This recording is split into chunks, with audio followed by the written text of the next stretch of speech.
junto a Donald Trump pela família do ex-presidente Jair Bolsonaro é a de o apoio para a reversão de sua inelegibilidade, para uma anistia e eventual apoio político para a volta à disputa de eleições aqui no Brasil. Elon Musk quis desafiar a lei do Brasil. O ex-presidente disse, né, que, claro, entende que o Trump gosta muito dele. Bolsonaro, inclusive, usou um palavrão para se referir a esses processos na declaração que deu à Folha.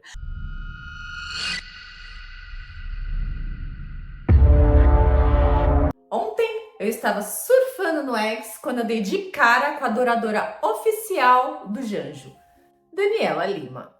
Só a cara de topeira dela já me dá ânsia. O vídeo tem tanta coisa errada que eu resolvi vir destrinchar ele aqui com vocês e ver o quanto ela é... Eu sei, é muito difícil ficar olhando pra cara dela, mas vai valer a pena. A gente estava falando agora há pouco, gente, com a Miriam, com o Valdo, sobre o impacto global da eleição de Donald Trump. Aqui no Brasil, uma ala da direita e da extrema-direita foi às redes celebrar ali a vitória de Trump como um prenúncio. Por quê?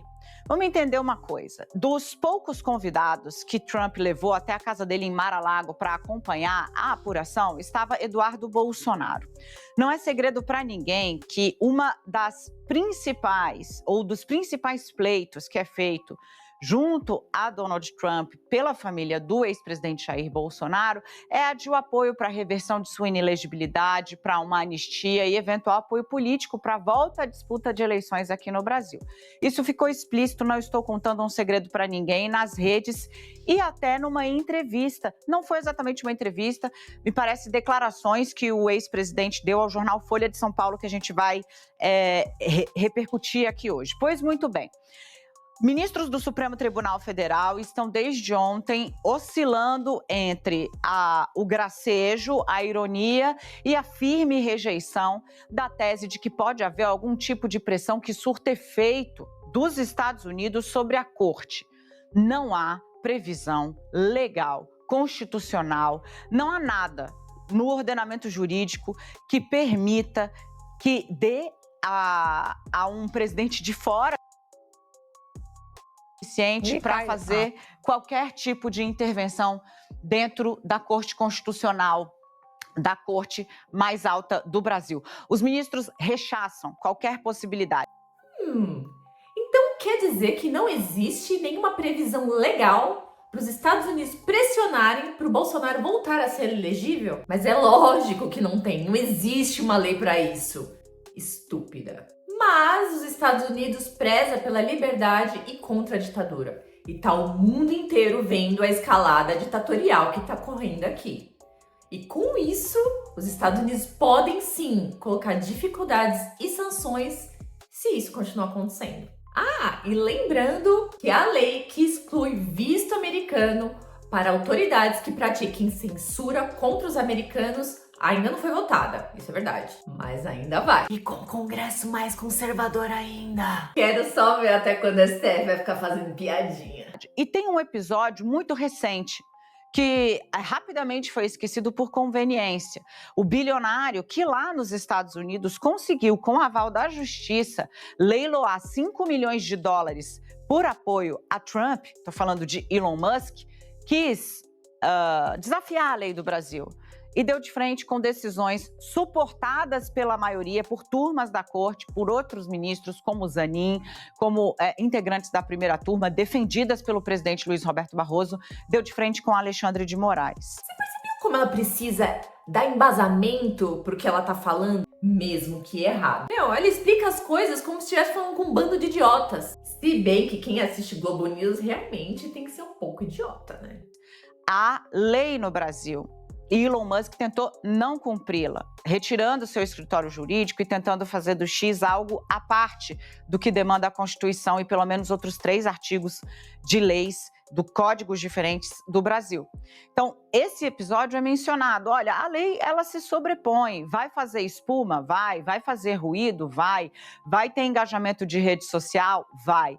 Mas fora disso, efeito prático, não há. O Supremo Tribunal Federal, como poucos, conhece os efeitos de pregação extremada por pressão, inclusive física, e ameaça de vida contra familiares e ministros da corte. Então, a defesa da autonomia do Supremo é algo que une a maioria absoluta do Supremo Tribunal Federal. Alguma vez ela falou que os inquéritos abertos por ofício no STF são ilegais? Não, né? Alguma vez ela falou que o próprio Elon Musk era o único que estava seguindo a lei do Brasil, coisa que o STF não estava, quando bloqueou perfis inteiros, sendo que o Marco Civil da internet proíbe isso? Não, né? Pra quem não sabe, o Marco Civil da internet permite que apenas a postagem seja excluída, não o perfil inteiro. Ainda mais bloquear as pessoas em todas as redes sociais. Ainda assim, depois de um longo processo legal, com defesa e tudo mais. A lei não permite tirar uma pessoa na caricada. Quer dizer, canetada. E aí, conversando um pouco também com outras fontes a respeito das declarações dadas pelo ex-presidente Jair Bolsonaro ao jornal Folha de São Paulo, o ex-presidente disse, né, que, claro, entende que o Trump gosta muito dele, que haverá ali, né, algum tipo, sim, de apoio. Ele quer ir para a posse do Trump, ele está com o passaporte retido pelo Supremo porque é investigado em vários casos, como subtração de joias que eram de acervo público, venda e recompra dessas joias para despistar a justiça, também pelo... Subtração de joias. Ô, Daniela, vem cá. Despistar a justiça foi quando a Dilma tentou nomear o Janjo ministro para tentar fugir da cadeia, tá? Tá, mas tudo bem. Subtraiu as joias. Onde estão essas joias? Estão no governo. Essas joias foram devolvidas assim que a Polícia Federal voltou atrás na lei e disse que o Bolsonaro não podia ficar com elas. Então, qual foi o crime? Quem foi lesionado? Custou bilhões ao povo? Apesar que se ele tivesse roubado bilhões, provavelmente ele seria presidente. Monitoramento ilegal por meio da ABIN de autoridades públicas, desde o presidente da Câmara até ministro do Supremo, também. Monitoramento da ABIN. Esse é aquele caso que a própria Daniela mentiu quando falou que o Carlos Bolsonaro tinha o laptop da ABIN. No dia seguinte, ela teve que ir lá e desmentir ao vivo. E ontem eu errei. Eu vou trazer aqui a informação para vocês correta. Eu poderia até explicar, porque a fonte e tal, mas a responsabilidade de falar com você é minha. Eu falhei na curadoria da notícia. Teve isso. Por articular, incitar ou mesmo acompanhar a incitação dos atos golpistas do dia 8 de janeiro. Articular e incitar o caso de 8 de janeiro, todo mundo sabe que o Bolsonaro não fez. O cara tava nos Estados Unidos, como ele podia fazer qualquer coisa? Agora, acompanhar é crime? O que seria acompanhar? Acompanhar pela TV? Acompanhar pela internet? Acompanhar indo lá? Acompanhar siga o mestre? Não é muito vago isso, não? Tudo isso está tramitando aqui no Brasil. Bolsonaro, inclusive, usou um palavrão para se referir a esses processos na declaração que deu à Folha. Mas ele diz, olha, tudo pode acontecer na política, ele disse ao jornal. E cita, inclusive, uma possível volta para a disputa presidencial em 26 com um nome, segundo ele, mencionado, né, no grupo como um nome que somaria na chapa, o do ex-presidente Michel Temer. Bom, e citado por Jair Bolsonaro, Michel Temer foi procurado. Eu fui procurar o ex-presidente falando por meio da figura que hoje é uma espécie de porta-voz de Michel Temer. O nome dele é Elcinho Mocco. Ele é quem está fazendo, inclusive, o documentário que vai retratar a vida do Temer. E ele me encaminhou uma declaração do próprio ex-presidente. Sobre essa declaração do presidente Bolsonaro, da possibilidade de convidar o presidente Temer para ser seu vice em 2026, abro aspas. Temer lembra que está fora da vida pública, fecho aspas. Sigo aqui. Os bons governos demoram para serem reconhecidos. Essa declaração, diz o representante de Temer, ele, o ex-presidente Michel Temer, toma como um gesto de reconhecimento do bom trabalho que ele fez.